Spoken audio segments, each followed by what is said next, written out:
வணக்கம், கோபிச்செட்டிப்பாளையம் குரு கார்ஸுங்கண்ணா.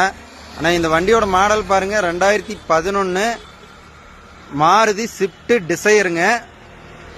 2 ஓனர் கண்டிஷனில் இருக்கு. ஜெட்டிஐ மாடலுங்க, top end 2 owner condition. Kilometre 160 ஓடி இருக்கு. டயரு அலாய்டு வீலு, ஏர் பேக்கு, ஏபிஎஸ் வர மாடலுங்க. உள்ள சீட் கவரு, ஏசி எல்லாம் போட்டோன்னு சில்னஸுங்க. பாருங்க, 2 ஓனர் கண்டிஷனில் டிக்கி ஃபேஸ் வண்டி டிசைரு ஜெட்டிஐ 2011 ஜெட்டிஐ பாருங்க. உள்ள பாருங்க, இன்பில்டு செட்டு, ஏசி எல்லாமே சூப்பரா இருக்கும். Power window 4 power window, company power window, branded seat cover, branded அலாய்டுங்க கம்பெனியில் வர்றது. டயர் 4மே 80% இருக்கும். ஆனால் இதனுடைய விலை பாருங்க, 3,4 ரூபா வெரி ஃபைனலாக கிடைக்கும். எஃப்சி முடிஞ்சு போச்சுங்க, எஃப்சி எடுத்துக்கணும். 3,4 ரூபாய்க்கு ஃபைனலாக கிடைக்கும். 2 ஓனர் கண்டிஷனில் இருக்கு. மறக்காம இந்த சேனலுக்கு ஃபாலோ பண்ணுங்க. ஃபைனான்ஸ் ஆப்ஷனும்